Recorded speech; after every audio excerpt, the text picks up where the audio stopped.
नमस्कार दोस्तों, welcome to high classes. दोस्तों आज हम देखने वाले हैं 27 मार्च का, ठीक है, आपका जो एग्ज़ाम होगा साइंस का, उसके लिए मोस्ट इंपॉर्टेंट सब्जेक्टिव क्वेश्चन, ठीक है, 5 मसला। चलिए हम लोग स्टार्ट करते हैं बिना लेट किए हुए। पहला क्वेश्चन देखिए, ठीक है, समांतर क्रम संयोजन को परिभाषित करें, ठीक है, इसके समतुल्य प्रतिरोध के लिए व्यंजक प्राप्त करें, ठीक है। मोस्ट इंपॉर्टेंट क्वेश्चन, एकदम ध्यान दीजिएगा, ठीक है। इसका आंसर देखिए, ठीक है, सभी प्रतिरोध के एक सिरे को एक बिंदु ए से जोड़ते हैं तथा सभी प्रतिरोध के दूसरे सिरे को दूसरे बिंदु बी से जोड़ते हैं और आगे भी प्रतिरोधों को इसी क्रम में जोड़ते हैं, तो इस प्रकार के क्रम कहा जाता है समांतर क्रम, ठीक है। इसका डायग्राम को समझिएगा, ठीक है। जब भी हम बात करेंगे पैरेलल सीरीज का, ठीक है, समांतर क्रम का, उसमें जो धारा होता है करंट, ठीक है, हर एक शाखा में, ठीक है, हर एक ब्रांच में बट जाता है, ठीक है। पहली बात हो गया। सेकंड बात याद रखिएगा, यहाँ पर जो वोल्टेज होता है वी, ठीक है, कांस्टेंट रहता है, ठीक है। हर एक शाखा में, हर एक ब्रांच में हमेशा भी रहता है, ठीक है, चेंज नहीं करता है। बस आपको दो ही बात आपको याद रखना है, ठीक है। यहाँ पर देखिए समांतर क्रम में, ठीक है, पैरेलल कॉम्बिनेशन में जो धारा होता है बट जाता है, ठीक है, यानी आई जो होगा, ठीक है, I1 plus I2 plus I3 हो जाता है, ठीक है। तो ये इसको मान लीजिएगा पहला समीकरण, ठीक है। उसके बाद देखिए माना समतुल्य प्रतिरोध, ठीक है, इक्विवेलेंट रेजिस्टेंस हम मान लेते हैं कि क्या है, RP है, ठीक है। ओम के नियम क्या होता है, V equal to I R होता है, ठीक है। तो यहाँ से आई निकालोगे तो क्या होगा, V अपॉन आर हो जाएगा, ठीक है। बस वही आपको करना है, ठीक है। तो यहाँ पर आपको ओम का नियम अप्लाई करना है, तो I इक्वल टू हो जाएगा हम लोग का V अपॉन RP हो जाएगा। ये RP क्या है, इक्विवेलेंट रेजिस्टेंस, ठीक है, समतुल्य प्रतिरोध है, ठीक है। अब आगे समझिएगा, अब हर प्रतिरोध पर, ठीक है, ओम्स का लॉ अप्लाई कर दीजिए, ठीक है। तो I1 क्या हो जाएगा हम लोग का, VR1 हो जाएगा, ठीक है। I2 क्या हो जाएगा हम लोग का, VR2 हो जाएगा, ठीक है। और I3 क्या हो जाएगा हम लोग का, VR3 हो जाएगा, ठीक है। इस सबको इक्वेशन मान लीजिए आप, ठीक है। अब आगे समझिएगा, ठीक है, समीकरण 3, 4, 5 का मान, ठीक है, समीकरण 1 में रख देने पर, ठीक है, तो यहाँ से क्या होगा आपका भी कॉमन आएगा, ठीक है। तो यहाँ से भी और भी क्या होगा, कैंसिल हो जाएगा। तो आपका बचेगा 1/RP, ठीक है, बराबर 1/R1 प्लस 1/R2, ठीक है, प्लस 1/R3 आएगा, ठीक है। यही आपका हो निकलेगा इक्विवेलेंट रेजिस्टेंस, ठीक है, पैरेलल कॉम्बिनेशन में डिराइव हो गया, ठीक है।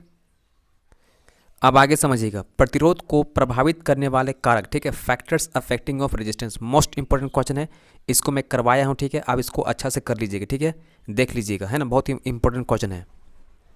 अब आगे देखिए, ठीक है, मोस्ट इंपॉर्टेंट क्वेश्चन यहाँ से बन सकता है आपका न्यूमेरिकल के लिए, R बराबर, ठीक है, रेजिस्टिविटी L/A होता है, ठीक है, ये मैं पढ़ाया हूँ आपको पहले, ठीक है। तो यहाँ से आपका एक न्यूमेरिकल क्वेश्चन बनता है, ठीक है, मोस्ट इंपॉर्टेंट क्वेश्चन कैसे पूछेगा अब देखो ध्यान से, ठीक है। क्वेश्चन बना सकता है, अगर तार की मोटाई को दोगुना कर दिया जाए, ठीक है, तो नया प्रतिरोध कितना होगा, ठीक है। अगर तार की मोटाई को दोगुना कर दिया जाए तो नया प्रतिरोध कितना होगा, ठीक है। इसको देखिएगा, मैं बता रहा हूँ कॉन्सेप्ट कैसे आपको सोल्व करना है, ठीक है। पहले आपको लिखना है R बराबर, ठीक है, रेजिस्टिविटी L/A हो गया, इसको आप समीकरण 1 मान लीजिएगा, ठीक है, पहला चीज़। उसके बाद आगे समझिएगा, ठीक है, R डैश मानिएगा सेकेंड में, ठीक है, रेजिस्टिविटी लिखिएगा, L लिखिएगा और नीचे आप A दीजिएगा, ठीक है। और यहाँ पर आपसे क्वेश्चन पूछा था तार की मोटाई को दोगुना करने का, ठीक है, तो इसको आप 2 कर दीजिएगा, ठीक है, समझ में आया। ये हो गया आपका, इसको आप इक्वेशन सेकंड मान लीजिएगा, ठीक है। अब फिर आगे समझिए, ठीक है, R अभी डैश लिखे थे हम, ठीक है, रेजिस्टिविटी था, L था और 2A था ना, इसको आप क्या कीजिए, R डैश बराबर, ठीक है, रेजिस्टिविटी, ठीक है, L हो गया और A हो गया, ठीक है, और इंटू 2 यहाँ कर दीजिए, ठीक है। अब यहाँ ध्यान दीजिए, ठीक है, जो आपका समीकरण 1 था ना, इसको यहाँ पर प्लेस कर दीजिए, ठीक है, यहाँ पर इस वैल्यू को पुट कर दीजिए, तो क्या होगा आपका, निकल के आएगा R डैश, ठीक है, यहाँ पर R पुट हो जाएगा, यहाँ 2 हो जाएगा, ठीक है। तो आप यहाँ समझ सकते हो कि R जो होगा ना, जो नया रेजिस्टेंस होगा आपका, वो क्या होगा, पहले वाले से दोगुना बढ़ जाएगा, ठीक है। बस आपका यही कॉन्सेप्ट को दिमाग में रखना है, ठीक है। अब अगला सवाल देखिएगा, उत्तल दर्पण का उपयोग, ठीक है, ऑटोमोबाइल में चीज़ों को साफ साफ देखने के लिए किया जाता है, ठीक है। यदि इसका वक्रता त्रिज्या 3 मीटर है और कोई बस इससे 5 मीटर दूरी पर, ठीक है, तो प्रतिबिंब की स्थिति, प्रकृति और आकार क्या होगा, ठीक है। ये बहुत ही ज़्यादा मोस्ट इंपॉर्टेंट क्वेश्चन है और आपका दर्पण सूत्र से, ठीक है, क्वेश्चन रहेगा, ठीक है, न्यूमेरिकल में। अब इसका साइन कन्वेंशन को एकदम अच्छा समझिए, ठीक है, ध्यान दीजिएगा। ये आपका हो गया उत्तल दर्पण, ठीक है। अब यहाँ देखो, ये पोल हो गया, ठीक है, ये आपका हो गया ऑब्जेक्ट, ठीक है। लाइट यहाँ जाता है, कट के इधर आता है, ठीक है।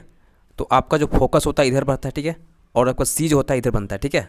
तो आप ध्यान दीजिएगा, पोल के इधर, ठीक है, साइन क्या होता है, पॉजिटिव, पोल के इधर, ठीक है, और पोल के उधर क्या होता है हम लोग का साइन, नेगेटिव होता है, ठीक है। पोल के ऊपर साइन क्या होता है, पॉजिटिव, ठीक है। पोल के नीचे क्या होता है हम लोग का, नेगेटिव होता है, ठीक है। बस आपको इसी चीज़ को याद रखना है, ठीक है। अब यहाँ देखिए, ठीक है, जो आपका जो यू होगा, ठीक है, हमेशा नेगेटिव होता है। यू का साइन क्या होता है, हमेशा नेगेटिव होता है, ठीक है। दर्पण कुछ भी रहे नेगेटिव रहेगा हमेशा, ठीक है। अब यहाँ पर देखिए एफ, ठीक है, एफ तुम्हारा इधर ना है तो साइन क्या होगा हम लोग का, पॉजिटिव होगा, ठीक है। उसके बाद देखिए आपका आर, ठीक है, आर किधर बनेगा, इधर बनेगा, ठीक है। तो आर मेरा क्या साइन होगा, पॉजिटिव, ठीक है। आगे समझ में, बस साइन को आपको ध्यान देना, ठीक है। तो यहाँ पर देखिए, ठीक है, आर हम लोग को साइन पॉजिटिव हो गया, यू नेगेटिव हो गया, भी अभी निकालेंगे हम लोग, और एच हम लोग अभी देखेंगे निकाल के, ठीक है। उसके बाद समझिएगा, अगर आपको क्वेश्चन में आर दिया रहेगा, ठीक है, तो इसको आधा कर दीजिएगा। एफ निकालने के लिए क्या करना पड़ेगा, इसको आधा करना पड़ेगा, ठीक है। समझ में आ गया, तो इसको आधा कर दिए हम लोग। उसके बाद अप्लाई कीजिएगा दर्पण सूत्र, ठीक है। 1/f इक्वल टू क्या होता है, 1/v प्लस 1/u होता है, ठीक है। इसको अप्लाई कर दीजिएगा, ठीक है। और सभी मान को यहाँ पर रखिएगा, तो आपका यहाँ पर रखो आएगा वैल्यू, ठीक है। ये आपको सोल्व कीजिएगा तो 1.15 प्लस आएगा, ठीक है। अब बताओ प्लस आ गया, ठीक है, ध्यान देना, प्लस आया ना। तो प्लस क्या बता रहा है, देखो ध्यान से फिर से बता रहा हूँ मैं, ये साइन प्लस कहाँ गया, इधर प्लस होता है ना, इधर नेगेटिव होता है। तो भी किधर बन रहा होगा, इधर बन रहा है, ठीक है, दर्पण के पीछे बन रहा है, ठीक है। प्लस साइन क्या बता रहा है, दर्पण के पीछे बन रहा है इमेज, ठीक है, प्रतिबिंब। तो यहाँ पर लिखिएगा प्रतिबिंब दर्पण के पीछे इतना डिस्टेंस पे बनता है, ठीक है। अब आगे समझिएगा आवर्धन, ठीक है, मोस्ट इंपॉर्टेंट है। इसी आवर्धन से, ठीक है, हम लोग क्या पता करते हैं, इमेज का, ठीक है, जो आपका प्रतिबिंब बनेगा, आभासी होगा, सीधा होगा, उल्टा होगा, ठीक है, इसी सब पता करते हैं, ठीक है। तो एम का जो फॉर्मूला होता है ना, H' होता है बराबर -v/u होता है, ठीक है, याद रखिएगा। तो यहाँ पर वैल्यू पुट कर दीजिएगा, ठीक है। तो आपका यहाँ पर निकल आएगा +0.23, ठीक है। अब यहाँ पर ध्यान दीजिए, ठीक है, आपका जो निकल का आएगा m, ठीक है, m आपका निकल का आया प्लस, ठीक है, 0.23 आया, ठीक है। अब साइन को ध्यान दीजिए, साइन क्या है, प्लस है ना। अगर साइन प्लस आ रहा है मतलब प्रतिबिंब क्या है, आभासी है, ठीक है, सीधा है और वस्तु से काफ़ी छोटा है, ठीक है। 0.23 बहुत छोटा है, ठीक है, समझ में आएगा ना, ऐसे निकालना है। अगर साइन यहाँ पर नेगेटिव आता, ठीक है, नेगेटिव आता मतलब प्रतिबिंब क्या होता, वास्तविक होता, ठीक है, वास्तविक होता, ठीक है, और उल्टा होता है। और अब यहीं पर समझ लीजिए आप अवतल दर्पण का साइन कन्वेंशन, ठीक है, बहुत इंपॉर्टेंट है, ठीक है, ध्यान दीजिएगा। यहाँ पर देखिए आपका यू होता है, ठीक है, ये आपका यू होता है, ठीक है ना। और देखो लाइट यहाँ गया तो प्रतिबिंब इधर बनेगा, ठीक है, यानी एफ इधर होगा, ठीक है, और सी इधर बनेगा। अब ये कंफर्म हो गया कि इधर मेरा साइन क्या पॉजिटिव था, ठीक है, इधर मेरा साइन क्या नेगेटिव होता है। तो अब ये कंफर्म हो गया कि आपका जो यू होगा ना, ठीक है, नेगेटिव होगा, ठीक है, एफ भी आपका नेगेटिव होगा, ठीक है, आर भी आपका नेगेटिव होगा, ठीक है। हाँ, अब इमेज की बात आता है, तो इमेज जो होता है अवतल दर्पण में, ठीक है, 5 ऐसा केस आता है, ठीक है, 5 ऐसा केस आता है जहाँ पर भी क्या होगा, नेगेटिव होगा, ठीक है। एक ही ऐसा केस होगा जहाँ पर भी पॉजिटिव होगा, जब वो पीछे बनता है, ठीक है, बड़ा बनता है। आगे समझ में। अगला सवाल देखिए, ठीक है, मोस्ट इंपॉर्टेंट क्वेश्चन है, विद्युत मोटर क्या है, ठीक है, इसके बनावट और कार्यविधि को लिखिए, ठीक है। इसके डायग्राम को अच्छा समझिएगा, ठीक है। यहाँ पर 2 शक्तिशाली स्ट्रॉन्ग मैग्नेट रखा जाता है, ठीक है, और इसी के बीच में एक आर्मेचर होता है ABCD, इसको रखा जाता है, ठीक है। और यहाँ पर देखिएगा आप X और Y, ठीक है, 2 ब्रूस होता है, और P और Q, ठीक है, स्प्लिट रिंग होता है, ठीक है, वलय होता है, ठीक है। यहाँ पर लिखिएगा जब आर्मेचर से विद्युत धारा प्रवाहित होती है, ठीक है, तो आर्मेचर पर चुंबकीय क्षेत्र बल आरोपित होता है, ठीक है, पहला पॉइंट लिखिएगा।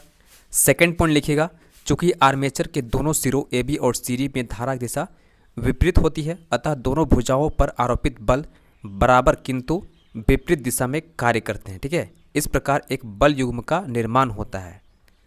थर्ड लिखिएगा, यह बल युग्म, ठीक है, आर्मेचर में एक निश्चित दिशा में घूर्णन उत्पन्न करता है, ठीक है, घुमाता है। चौथा पॉइंट लिखिएगा, P एवं Q, ठीक है, विभक्त वलय स्प्लिट रिंग, ठीक है, आर्मेचर के साथ गति करते हैं तथा प्रत्येक अर्ध घूर्णन के पश्चात आधा घूमने के बाद, ठीक है, हाफ रोटेशन के बाद, ठीक है, इनका संपर्क जो होता है X एवं Y से क्रमशः होता रहता है, जिसके कारण AB एवं CD भुजाओं में धारा की दिशा ज्यों की त्यों बनी रहती है, जस का तस बना रहता है, ठीक है।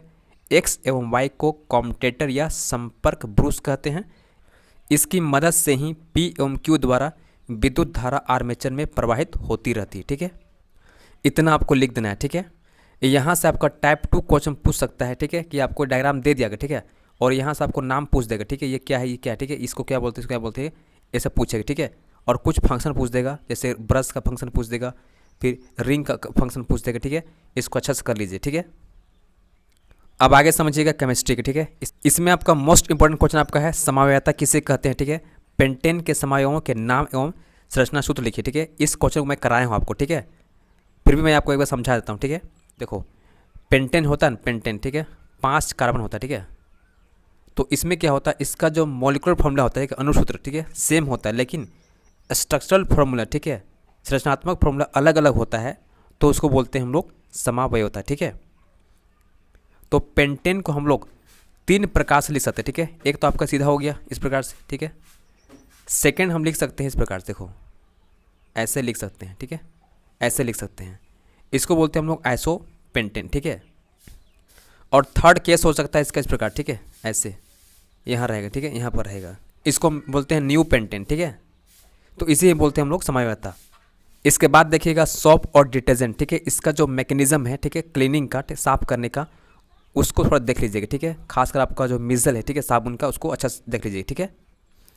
उसके बाद देखिएगा रासायनिक समीकरण को संतुलित करें, ठीक है, बैलेंस केमिकल इक्वेशन, ठीक है, इससे आपका क्वेश्चन रह सकता है, ठीक है, एग्जाम में। तो इन सभी का बैलेंस इक्वेशन आप अच्छा से चेकआउट कर लीजिएगा, ठीक है। अब देखिएगा बायोलॉजी का, ठीक है। बायोलॉजी में 5 मार्क्स का जो क्वेश्चन रहेगा, ठीक है, उसमें आपका कंफर्म है कि चित्र से रहेगा, ठीक है, डायग्राम से रहेगा, ठीक है। आपका जो फर्स्ट डायग्राम, ठीक है, मोस्ट इंपोर्टेंट आपका है पाचन तंत्र, ठीक है, एलिमेंट्री कैनाल्स, ठीक है। इसमें आपका जो रहेगा ना, हो सकता है आपको दे देगा बनाने के लिए दे देगा, या पूछ सकता है आपको यहाँ फिगर दे देगा और आपको ABC करके पूछेगा, ठीक है। इसको क्या बोलते हैं, इसको क्या बोलते हैं, ऐसा पूछेगा, ठीक है। तो इसको अच्छा से, इसका नाम जो है ना अच्छा से तैयारी कर लीजिएगा, ठीक है। उसके बाद सेकंड देखिएगा हार्ट का, ठीक है। हार्ट का आपको डायग्राम दिया रहेगा, ठीक है, उसमें आपको ABC करके पूछेगा, उसका नाम पूछेगा, ठीक है, और 1-2 का फंक्शन पूछेगा, इसको अच्छा से कर लीजिएगा, एकदम बहुत मोस्ट इंपोर्टेंट है। उसके बाद देखिएगा नेफ्रॉन का, ठीक है, नेफ्रॉन का आप देख लीजिएगा ABC करके, ठीक है, जो नाम पूछेगा, ठीक है, कहाँ कहाँ कौन सा चीज़ है, ठीक है, इसको अच्छा से मेमोराइज कर लीजिए, ठीक है।